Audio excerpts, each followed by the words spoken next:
네, 지금 제 옆에 제목으로 나왔듯이 어려울수록이라는 말이 좀 어울리게 시장이 굉장히 좀 최근에 어렵다는 말씀들 많이 하고 계신데요.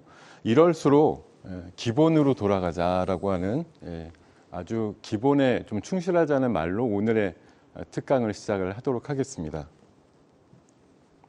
자, 지금 난세라는 얘기를 많이 합니다. 그게 또 시장이 어지럽고 힘들다라고 얘기를 하는 건데요.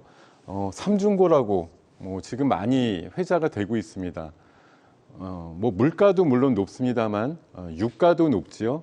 거기다가 금리도 계속 올라가고 있고 환율도 우리 원화 기준으로는 계속 좀 내려가고 있는 약세 분위기, 전반적으로 올라간다라고 표현하기 때문에 삼중고라고 얘기하는 데다가 또 이제 시작한 지 한 일주일 정도 딱 되었네요.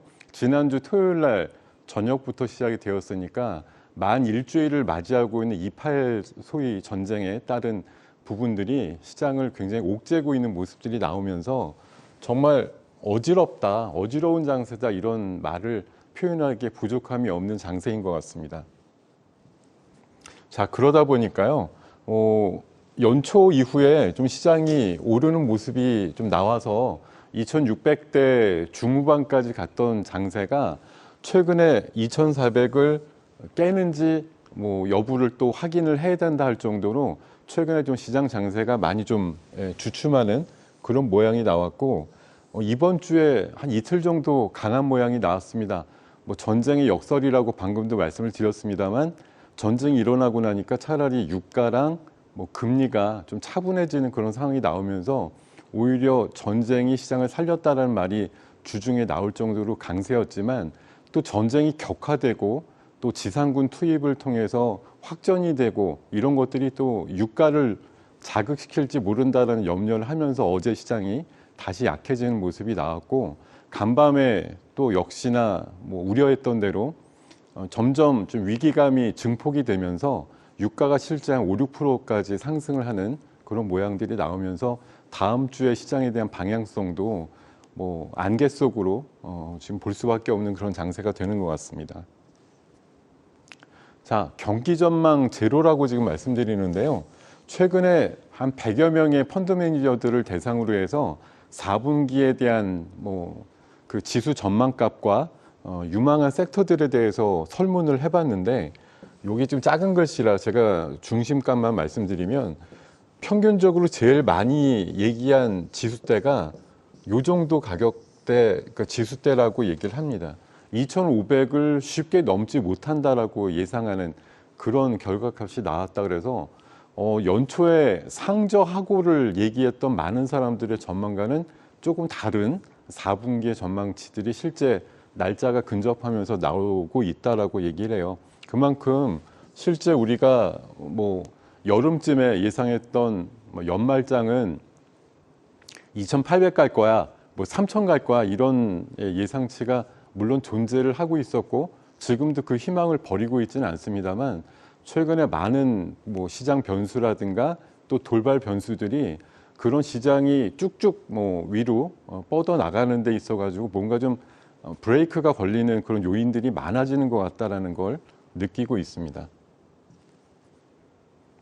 자, 시장이 어제도 그랬고요, 지난 주 초에도 그랬습니다만, 우리만 좀 유독 약하다 이런 얘기를 또 시장에서 보여줄 때도 있고, 그럴 때마다 왜 우리만 특별히 약하지?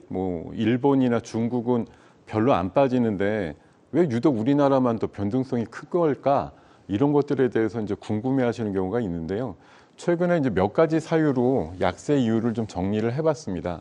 2차 전지라든가 엔터 로봇 같이 굉장한 상승을 이뤘던 종목들이 어느 정도 차익 매물을 내놓는 그런 타이밍과 좀 겹쳤다고 볼 수가 있고, 또 이제 금액들이 커지고 나다 보니까 공매도를 칠 수 있는 그런 조건들에 부합되는 종목들이 매물 압박을 받고 있다고 볼 수가 있고요. 이번에 2.8 전쟁이라고 하는 이슈가 나온 다음에 또 우리나라에도 어떻게든 지정학적으로 비슷한 이슈가 있어라고 하는 것도 약간 외국인들의 어떤 수급에는 좀 부정적인 영향을 주는 것 같습니다.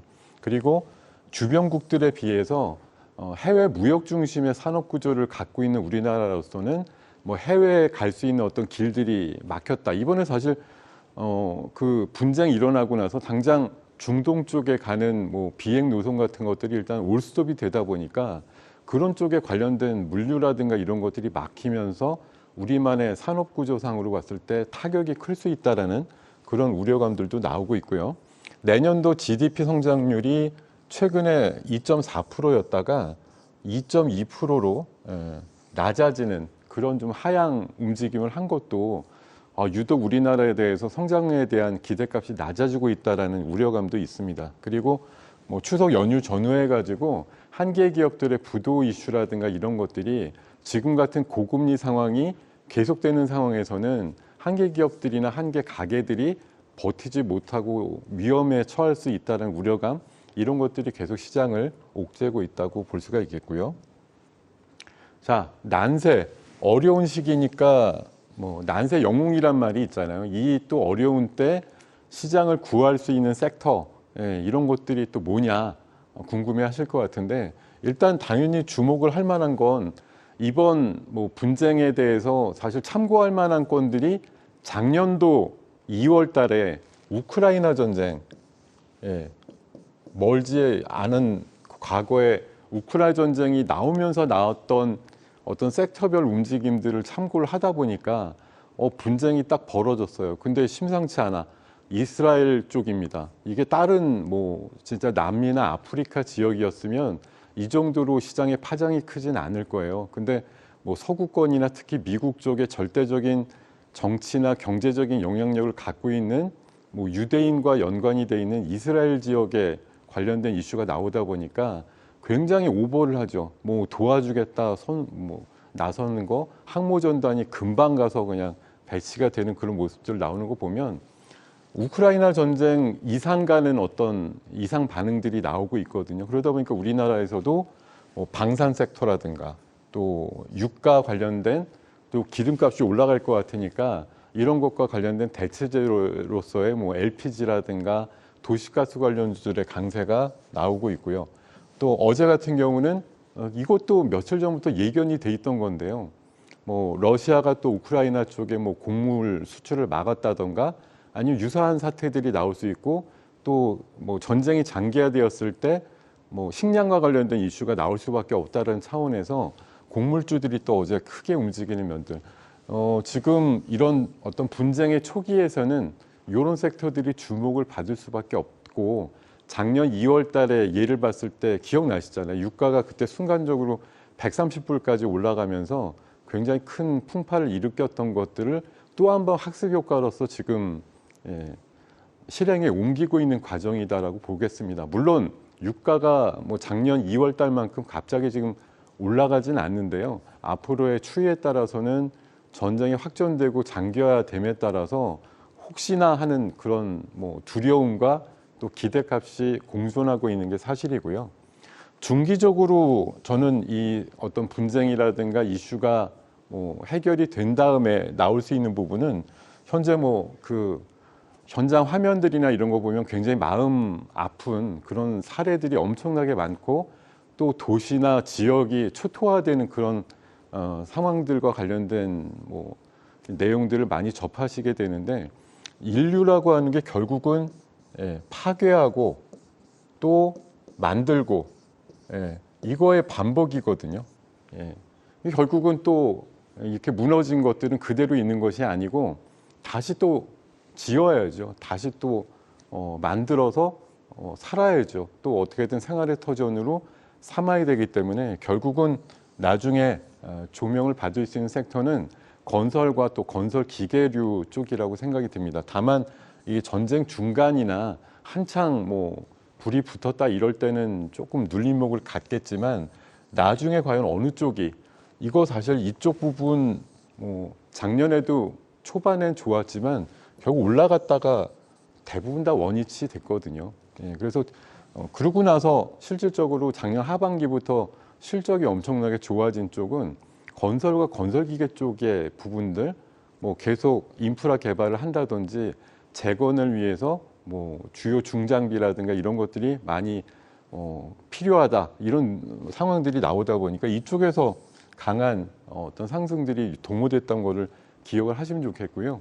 유가가 오른다라고 하면 항상 껌딱지처럼 따라오는 것이 또 신재생입니다.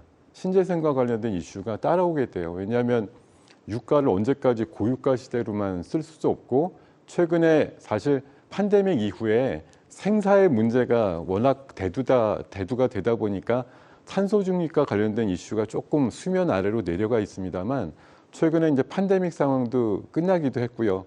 또 올해 각국에서 많이 겪었던 이상기후의 배후에는 탄소 중립을 더 이상 미루면 안 된다라는 그런 좀 절박한 부분들이 분명히 존재하기 때문에 앞으로 이런 좀 중차대한 문제들이 해결이 되고 나면 신재생 쪽에 관련된 섹터를 다시 논하게 될 거라고 생각을 하고 있습니다.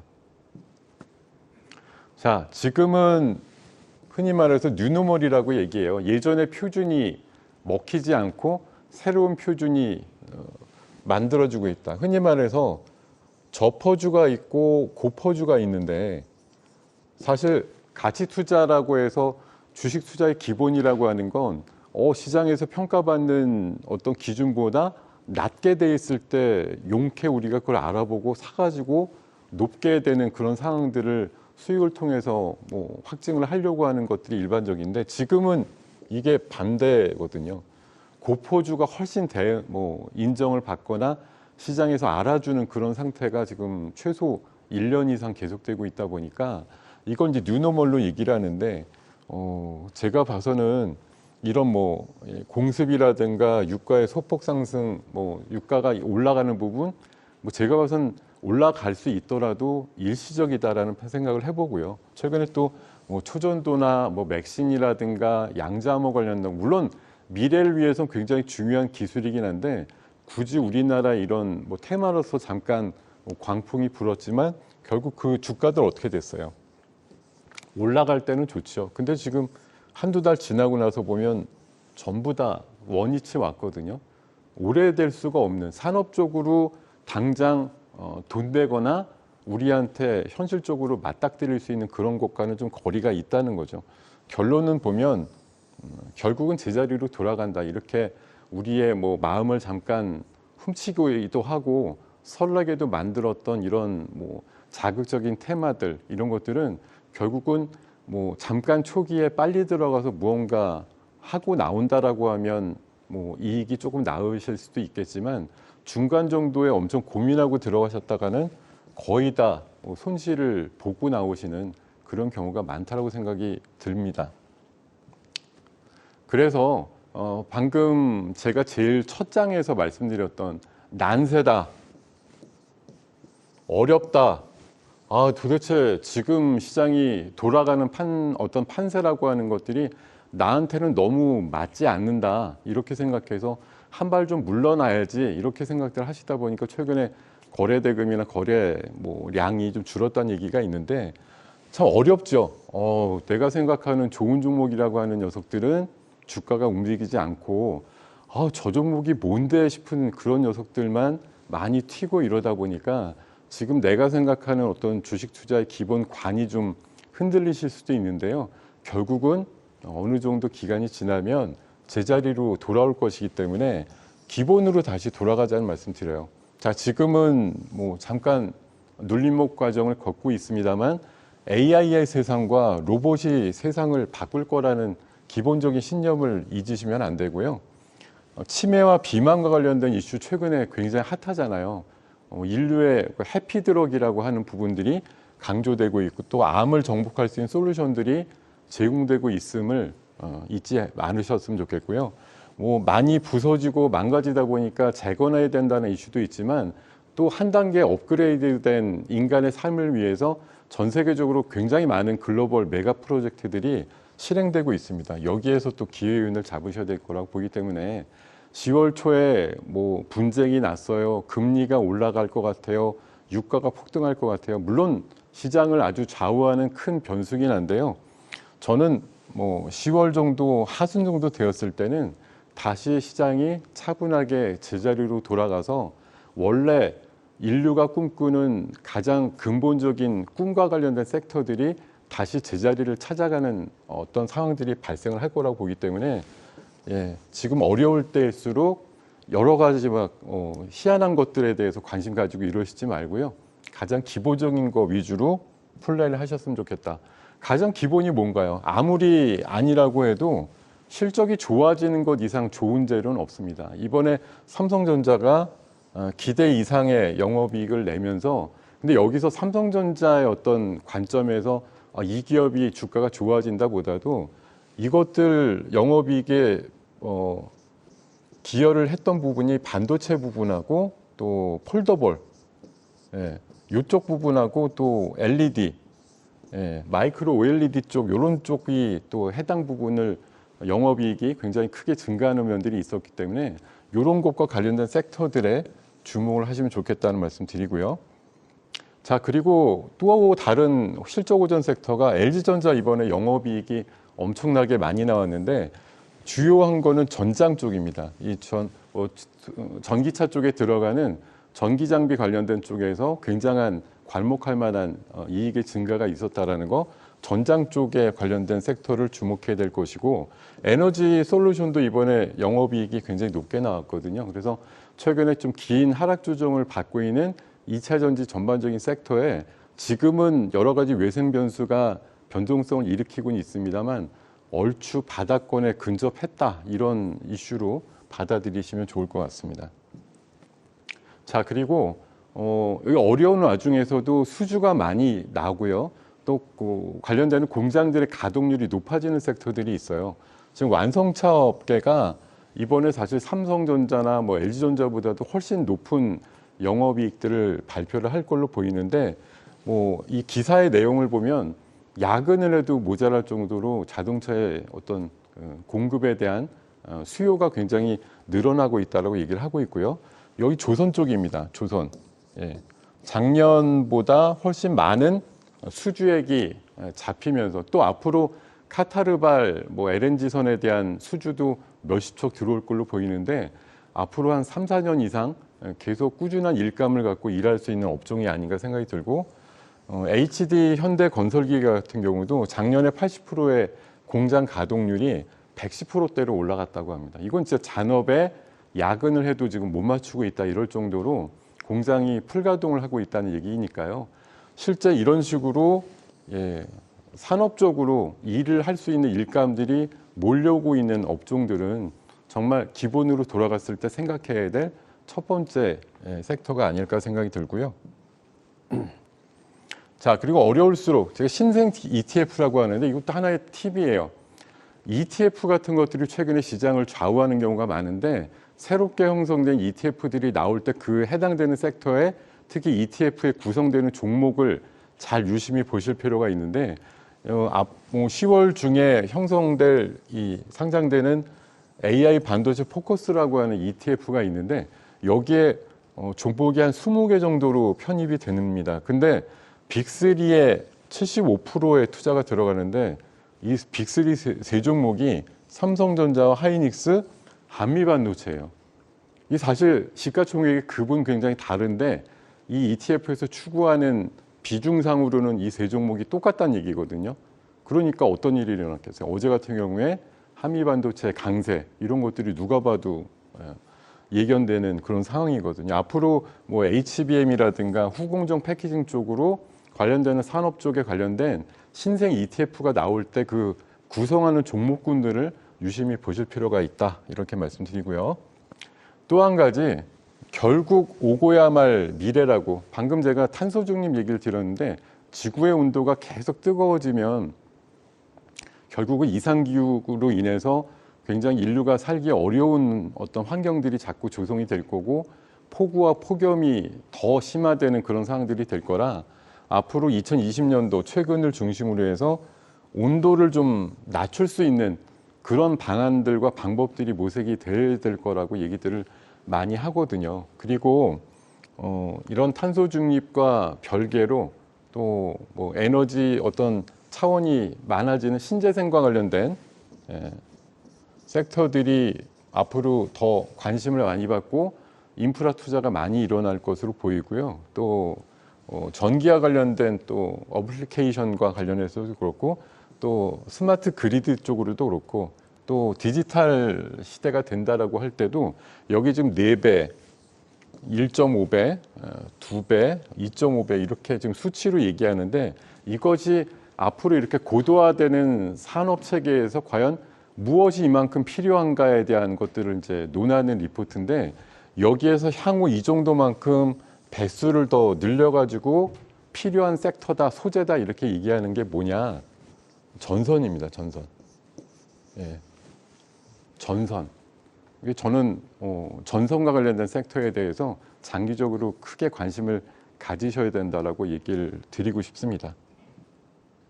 그리고 오늘까지 지금 하는데 이 시간, 이른 시간이니까 보시고 나서요. 정말 생각이 있으시면 지금 일산 킨텍스에서 로보월드라고 하는 우리나라에서 1년에 한 번 열리는 가장 큰 로봇과 드론 전시회를 오늘까지 하고 있습니다. 이번 아마 수요일부터인가 해가지고 4일 일정을 하고 있는데 여러분들 여기 가서 한번 보고 오십시오.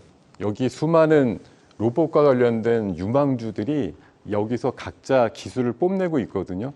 예, 가서 한번 보고 오시면 미래, 결국 올 미래, 결국은 우리 앞에 닥쳐올 미래가 무엇인가 하는 걸 아마 충분히 깨달으실 수 있는 그런 장이 열릴 거라고 확신합니다. 이런 것 쪽에 관련돼서도 투자 아이디어를 갖고 계시면 좋겠다.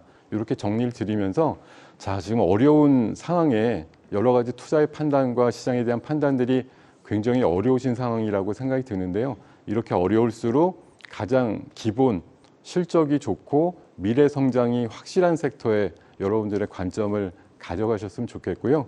이 시간 지나고 9시 정도에 제가 또 특별히 공개 방송을 통해 가지고 못다한 얘기를 말씀을 드릴 거니까요. 이 시간 끝나고 한국경제TV로 입장하시면 또 추가적인 얘기 나눌 수 있을 것 같습니다. 조금 이따 다시 뵙도록 하겠습니다. 네, 고맙습니다.